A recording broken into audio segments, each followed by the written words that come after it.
kapal ke dia awak tahu masuk ni kan bila ukur kaki macam mana tu semua ni. Lepas tu kata bedding dah siap helikopter ke apa. Dia tak ada dah apa macam mana masuk. Lepas tu mesti kita pakai GPS. Ini dia semua orang kata kami pun tak ada ke. Itu lebih sejarah kan. Lepas tu terus bagi keluar kan. Masa tu kita pakai Magellan Magellan. Ya, Magellan. So batu-batu. Habis tu orang bawa tu. Orang pikul batu ada macam jenis lah. Garmin lah apa lah. Sampai yang latest ni Garmin kan. Garmin CS berapa kan. Baru boleh gambar. Lepas tu boleh gambar kan.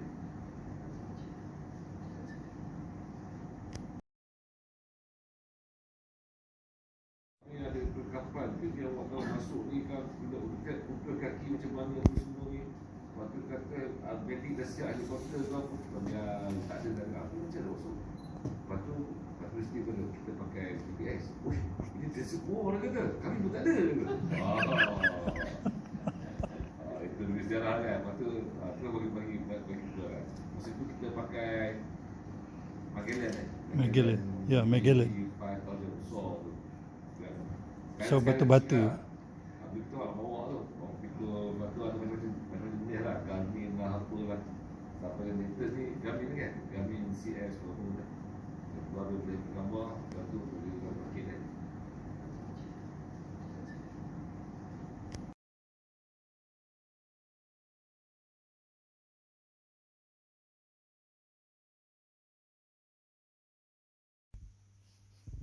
Allahu Akbar, Allahu Akbar.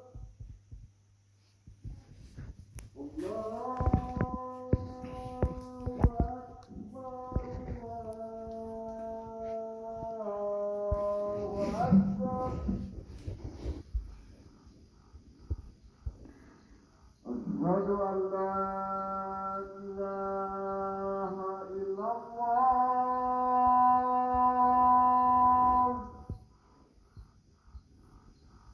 أشهد أن لا إله إلا الله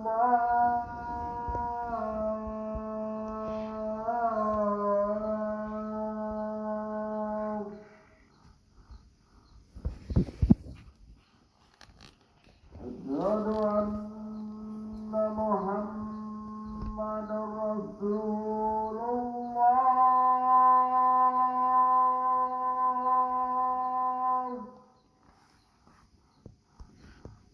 أشهد أن محمدا رسول الله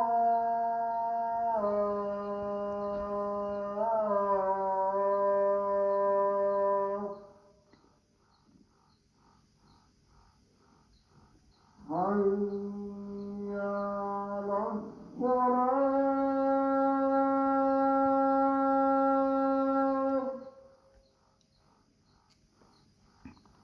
حي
kenapa kita rasa macam ada pada kita, sebab ada angin sendiri.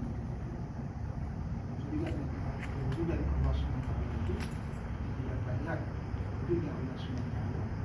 Tapi Allah SWT tahu dari Nabi SAW. Apa yang kita nak lihat adalah tanda-tanda kehadiran Allah SWT. Barulah kita dapat lihat kehadiran kebesaran Allah SWT.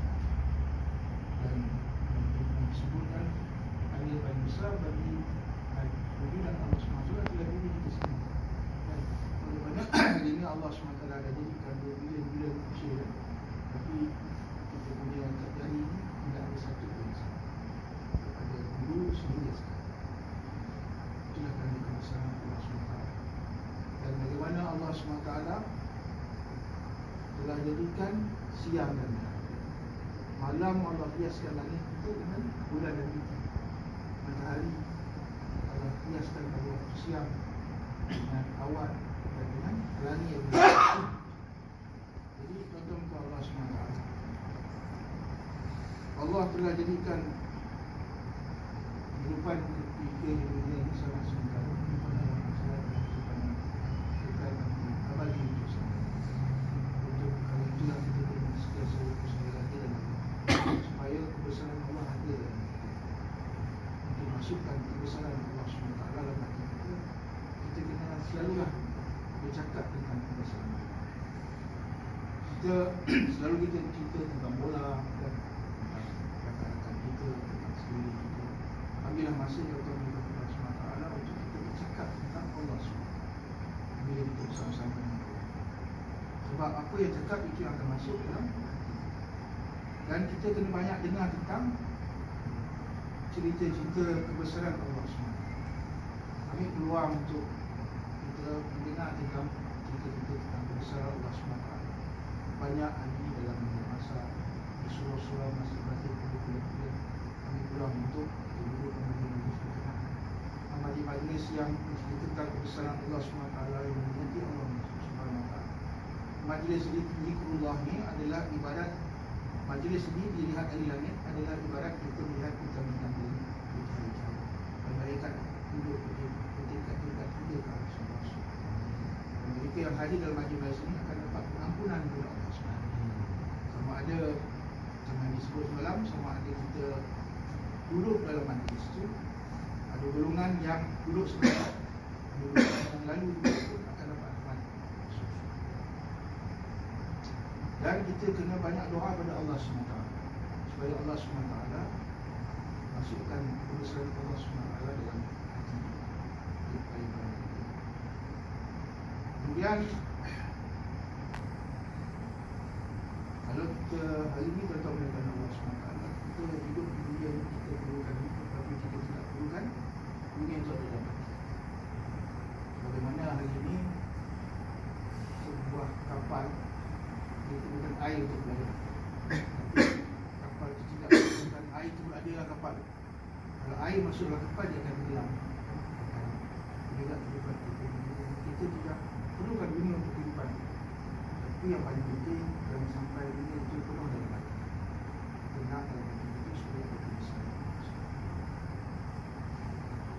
Tanda kita cinta kepada Allah SWT adalah kita lihat kepada kekasih Allah SWT. Itu dalam Nabi SAW. Ikutlah apa yang diperintahkan oleh Nabi SAW. Apa yang dibuat oleh Nabi SAW. Kita bercinta kepada Allah SWT. Ataupun sekurang-kurangnya kita lihat kepada para sahabat. Kita beritahu Rasulullah Nabi SAW sudah beritahu sahabat-sahabat pun dia beritahu ini sekiranya mengikuti salah satu dari ini maka mengikuti satu sahabat-sahabat Nabi yang ada dalam sirah Nabi ada 100 Rasul.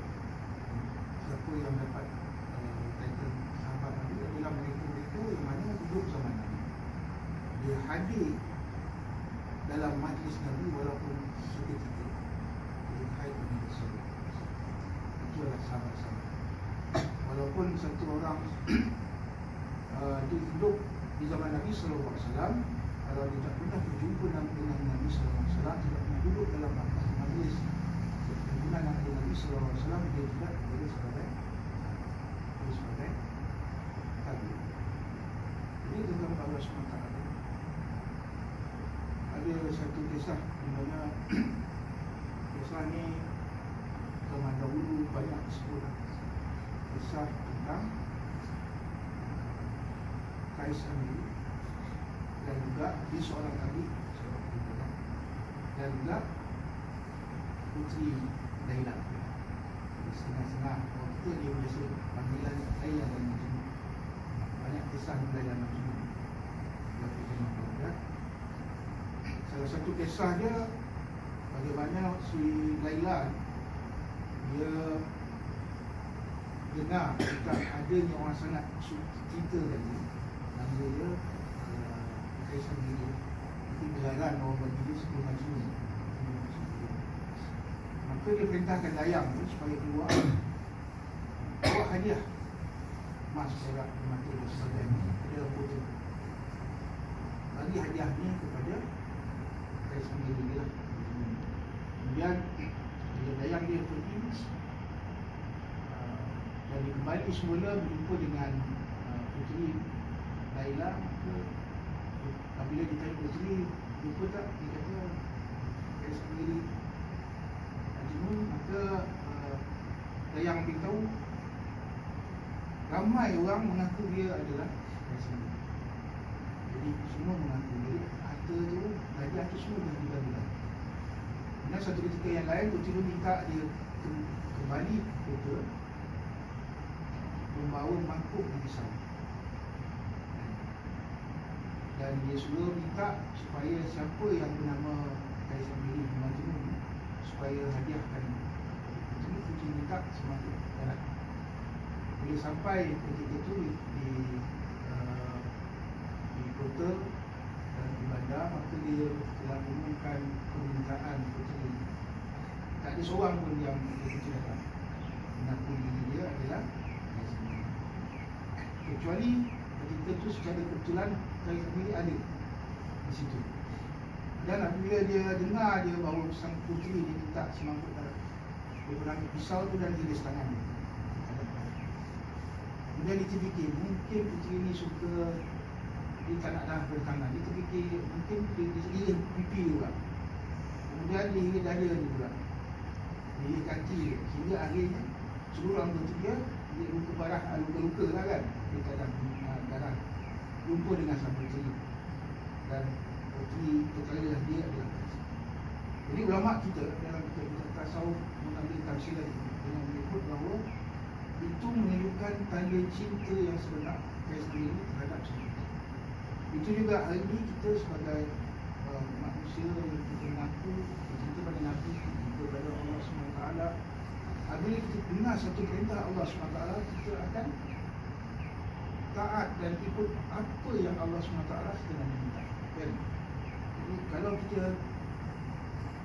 amat mencintai Allah SWT, maka kita akan buat apa sahaja yang kita dengar Nabi mahu, Nabi nak, kita akan buat yang terbaik, dan kita akan bagi segala-galanya untuk. Jadi atas perkara inilah insya-Allah kita akan berkongsi dengan kita tiba dari kisah cinta yang ini. Dia banyak kisah-kisah. Kalau kita lihat dalam kitab kasus menceritakan tentang sebagai kisah cinta yang hebat lah, kisah cinta Laila Majnun, dan banyak disebut dalam kitab tasawuf tentang kisah cinta itu menggambarkan bagaimana sebagai manusia kita nak melahirkan menunjukkan rasa cinta sebuah cinta kepada Allah SWT. Kita mengikut sunnah Nabi SAW. Alhamdulillah kita berkasihan hari kita berada di surau ini semuanya bermaaf pada Nabi SAW. Nabi SAW dalam keadaan kering sebelum wafat, dia telah tetap sembahyang di masjid dengan dipapah oleh sahabat. Nabi dipapah oleh sahabat bukan boleh melangkah. Dikatakan ketika Nabi dipapah itu, dia punya kesan kaki Nabi itu diseret sehingga daripada rumah dia ada kesan dia sehingga ke dalam masjid. Dia dalam keadaan yang sangat saluran salam sembahyang dengan diimami oleh saudara. Bukan sekali tentu ada dalam minggu dalam siram juga 9 kali ada juga 15 kali. Saudara akan imam manusia. Jadi insyaAllah sekurang-kurangnya akan diminta kepada Allah SWT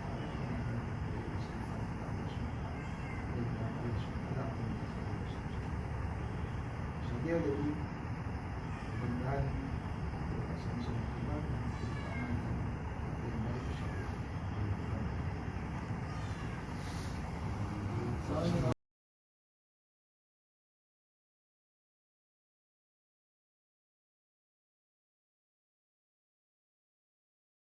Saya di Institut Biodiversity Jabatan Pelitan di Bukit Rengit, Lancang, Pahang. Dan ini adalah kampus pada pukul 7.05.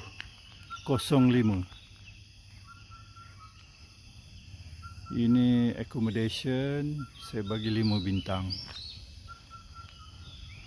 Ini surau dia bersih dan nyaman. Saya bagi 5 bintang. Jadi ini suasana pagi. Kita boleh dengar burung. Dan sekejap lagi kita akan dengar ungka berbunyi. Dulu waktu ni ungka dah berbunyi lah. Dan masa dulu-dulu saya datang sini, sejuk sangat. Sangat sejuk. Tak perlu pakai kipas. Udara dekat sini macam duduk dalam aircon. Jadi kalau contohnya kalau kita bawa minyak tu pagi akan jadi beku. Jadi itu nak menunjuk betapa sejuknya kawasan dekat sini. Hari ni saya ingat tak rasa lagi sejuk macam dulu. Dan bila saya duduk dalam selimut panas. Pasang kipas. Jadi cuaca dah berubah. Dan kita pun terasa tak sepanas dulu. Jadi kawasan ni dulu dipanggil Reserve Hidupan Liar Krau atau Krau Game Reserve.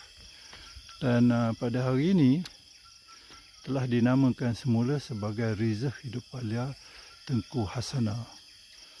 Dan ini bagus jugalah, bermakna ada royal punya influence terhadap pembangunan tempat dan juga terhadap konservasi. Bukit dekat sana dinamakan Bukit Rengit. Jadi ini jalan dia. Jalan ke Bukit Rengit. Naik atas ni. Sebelah kanan dia ada waterfall. Zaman dulu ramailah orang datang mandi kat waterfall tu. Kalau weekend memang ramai sangat dulu. Sekarang ni saya tak tahu. So ini adalah pemandangan kampus Institut Biodiversity Jabatan Pelitan pada waktu pagi. Sangat tenang, pollution free, dan kita rasa sangat-sangat teruja. Sebelah sana ialah main gate. Jadi staff sini ni baru balik daripada hantar anak. Pergi hantar anak ke sekolah. Lebih kurang 7 atau 8 kilometer daripada sini ada sekolah untuk masyarakat keliling Bukit Rengit. Dan sebelah sana ialah itu guard house. So ini kawasan yang banyak mengimbau, kampus yang telah banyak berbakti. Dan di sini juga saya banyak belajar dulu. Masa dulu kita nak masuk sini menggunakan jalan ni ialah jalan Tanah Merah. So, kalau datang sini naik Land Rover memang penuh muka dengan debu Tanah Merah. Dan pada satu ketika dalam tahun 1980-an, sebelah sana adalah kampus untuk buat latihan untuk Smithsonian punya student. Jadi student daripada antarabangsa, daripada India, China, Egypt, South America datang ke sini untuk belajar mengenai pengurusan hidupan liar daripada Jabatan Penelitian. Jadi sangat gah kerana Smithsonian Institute memilih Jabatan Penelitian. Dan apa yang saya sangat terkesan ialah bila saya masuk universiti menjadi seorang pensyarah, maka barulah saya tahu apa yang saya belajar dekat Jabatan Penelitian rupanya adalah sesuatu yang tidak ada pada lecturer lain. So pengalaman sangat-sangat banyak daripada Jabatan Penelitian, dan saya sangat bersyukur kerana penelitian lah saya mendapat segala pengalaman yang tak ada dalam buku. Dia panggil experiential learning. Dan local ecological knowledge. Saya belajar pada orang asli, pada orang kampung.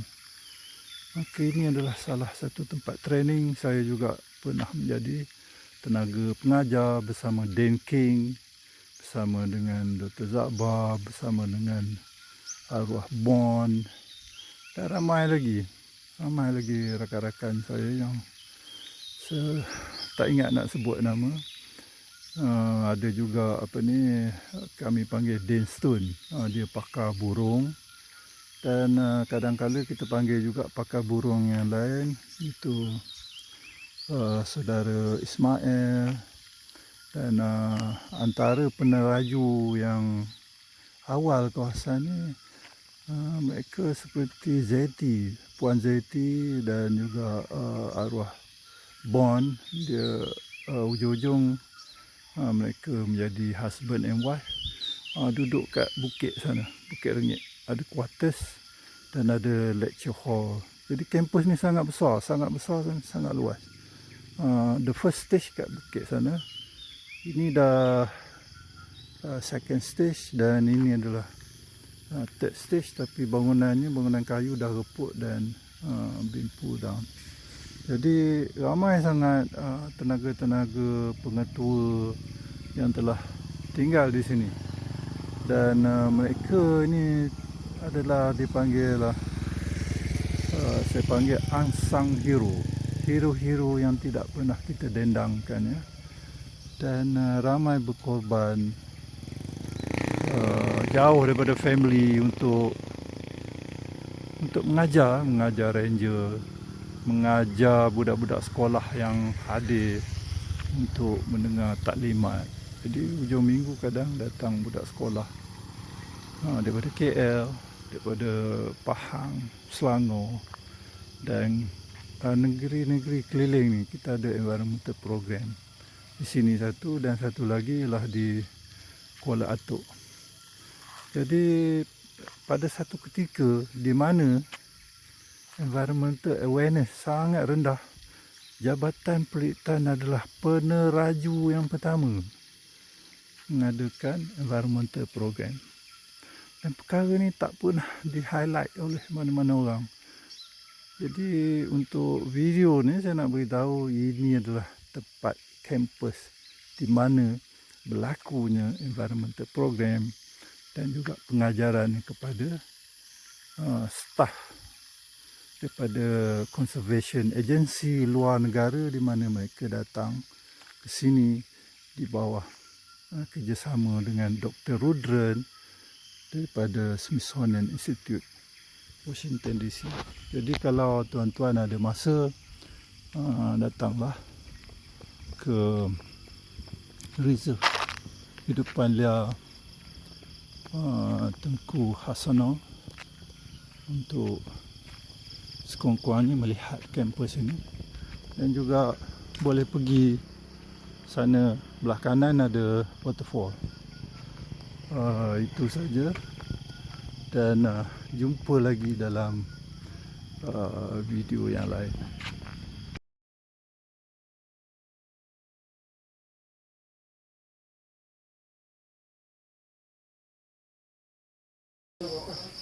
Ini ialah cafeteria IBD. Jadi bangunan 768. Kita masuk sini. Jadi ada tempat meja makan yang ujung sana untuk VIP. So disediakan semua ni adalah untuk daripada breakfast, lunch dengan dinner. Kadang tu ada juga makanan petang. Semalam makanan petang ialah mi kari. Jadi hari ni makanan pagi sarapan ialah nasi dagang. Memang sedap.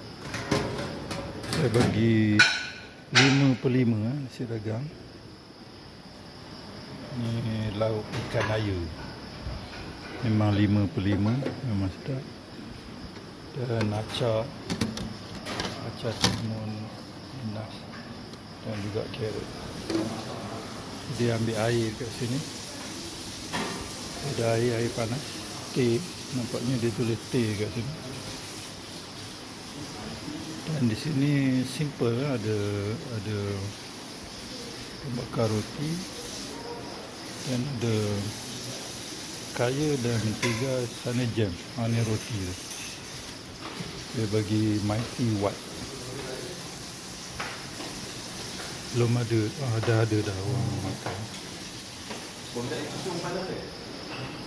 Itu saja. Tempat masak dia. Itu dapur masak.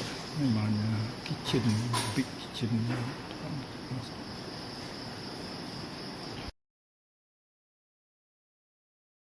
Assalamualaikum. Hari ini kita sangat bertuah kerana kita berjumpa dengan pengarah Institut Biodi Jabatan Penelitian, dan saya minta beliau memperkenalkan diri dan juga memberi penerangan, dan sambil itu kita telah berinfak buku.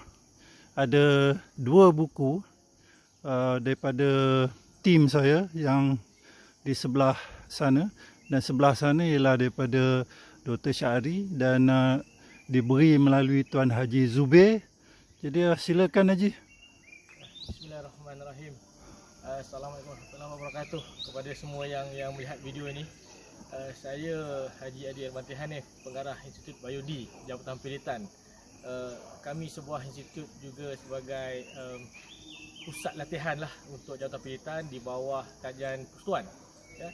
Jadi kami ucapkan terima kasih pertama sekali pada Prof. Datuk Dr. Tajuddin dengan tim atas sumbangan buku ni, dan juga kepada Dr. Syahri. Ya, terima kasih kerana menginfakkan. InsyaAllah di IBD sebagai pusat latihan kita ada satu perpustakaan, maktabah yang memang selalu digunakan, dan kesempatan inilah ya, kita mohon kalau ada penyumbang-penyumbang buku-buku akademik dan sebagainya, boleh yang kesempatan untuk menyumbang di Institut Biosafety. Kami sangat-sangat mengalu-alukan, baik ia berbentuk fizikal atau berbentuk e-book, boleh berhubung dengan Jabatan Penelitian atau dengan saya sendiri di institut, insya-Allah. Jadi institut ini telah lama tertubuhnya, sejak tahun 2004 ditukar nama pada institut, tapi sebelum ini dia adalah satu pusat latihan hidupan liar penelitian. Dia terletak di Bukit Rengit. Dulunya di pinggiran dipanggil Reserve Hidupan Liar Krau, tetapi Reserve Hidupan Liar Krau baru-baru ini telah ditukar nama, dinamakan semula sebagai Reserve Hidupan Liar Tengku Hasanal. Dari bawah perkenan PRP Pemangku Raja Pahang dan juga Sultan Pahang sendiri, maka dinamakan reserve ini Reserve Hidupan Liar Tengku Hasanal. InsyaAllah di sini kami juga menjemput para penyelidik untuk datang dengan Jabatan Penelitian bekerjasama. Kita ada banyak spesies-spesies kelawar utama di sini, endemik dan sebagainya. Banyak jurnal-jurnal berkenaan dengan Reserve Hidupan Liar Krau ini telah dibuat dan boleh dibaca. Kita jemput pengkaji pendidik muda, pendidik muda untuk datang to explore more, insya-Allah. So kami di institut mengalu-alukan semua. Terima kasih. Tuan Haji ada tadi menyebut mengalu-alukan penyelidik daripada luar datang. Boleh terangkan macam mana cara dia orang nak tempah, katalah ada dia orang nak bawa student, macam mana nak prosedur tu, dan kena ambil lesen ke, kena surat kebenaran ke, boleh minta tolong terang. Baik, untuk lawatan biasa boleh terus berhubung dengan pihak institut lah atau saya sendiri. Kita boleh email di ibd@wildlife.gov.my, ataupun pergi ke laman web Pelitan www.wildlife.gov.my, ada maklumat tentang institut. Boleh email terus. Dan untuk kerajaan, insya-Allah kita ada polisi kerajaan G2G, kita ada yang kita in kind yang kita berikan pada pihak universiti dan sebagainya. Tapi untuk pihak luar tidaklah tinggi biaya untuk sewaan bilik dan sebagainya. Dan keduanya, kalau kata berminat untuk penyelidikan, hantar proposal kepada Jabatan Pelitan, pada Ketua Pengarah. Proposal dihantar, jadi akan ada bahagian bahagian korporat yang akan melihat dan kemudian akan disaring oleh jawatankuasa pendidikan, dan dia akan dipanggil pendidik-pendidik yang tu untuk membuat presentation, persembahan di pembentangan di Jabatan Pelitan. Dan jika research tersebut memerlukan license atau mengendalikan hidupan dan sebagainya, kita akan bantu untuk mendapatkan lesen dan sebagainya. Jadi memang Pelitan at high time memang ingin sangat bekerjasama dengan banyak pendidik kan, kita share the knowledge, so kita boleh lebih terbuka. Dan insya-Allah daripada penasihat-penasihat di Pelitan sendiri macam Prof ni akan bantu pendidik-pendidik ni tengok yang the best outcome untuk khazanah negara kita lah, insya-Allah. Terima kasih Tuan Haji. Last question tadi Tuan Haji cakap boleh datang melawat. Kalau misalnya ada universiti atau fakulti dia nak buat brainstorming session untuk dia punya wawasan ataupun nak memperbarui tekad research dan sebagainya, boleh tak menggunakan fasiliti di sini? Ada tak misalnya fasiliti, contoh dia tempat penginapan, tempat makan, sebab benda-benda tu dia datang kira dia nak bincang je. Boleh tak terangkan sedikit? Baik, terima kasih Prof. Mungkin saya tak cerita pasal kesusahan yang ada di IBD. InsyaAllah kita ada satu dewan kuliah yang boleh menempatkan selesa 60 orang. Kita ada bilik-bilik chalet untuk bilik yang kita boleh selesa dalam 35 orang. InsyaAllah kita ada dewan makan dalam 60 orang yang selesa. Kita ada dom dan boleh menempatkan 24 orang buat sini. Kita ada surau, kita ada kebenaran sukan yang asas. Tapi kalau untuk sesi brainstorming, insya-Allah tak ada masalah lah, insya-Allah. Cuma kita minta pihak-pihak universiti IPTA terutamanya untuk berhubung awal untuk kita book tarikh tadilah. Sekarang ni ramai dah orang yang memohon ni kan, daripada sekolah, universiti, daripada universiti lain ramai memohon sebabkan kedudukan IBD tu dia di pinggir Rizal Depan Liakrau. Nak kata kalau orang dah belum biasa mungkin rasa macam dalam hutan, tapi kami di pinggir. Tapi suasana, kalau pagi kalau dengar kicauan burung ada lagi, nak datang berkabus lagi, udara yang segar, insya-Allah itu antara yang kami hidangkanlah di sini. Jadi Haji, ini bukan saja untuk IPTA tapi untuk Universiti College, betul. Dan juga IPTS. Ya, betul. Boleh, tapi berhubung dulu dengan pejabat Tuan Haji.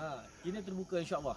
Okey, saya ucapkan ribuan terima kasih Haji kerana menerima kami, dan harap dapat berjumpa lagi. InsyaAllah. Okey, terima kasih. Assalamualaikum.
jalan ni masih belum siap lagi. Jadi kawasan ni kawasan banjir. Dan rasanya dia naikkan tinggi tu. So nanti in the future jalan ni cantik lah, tak ada banjir.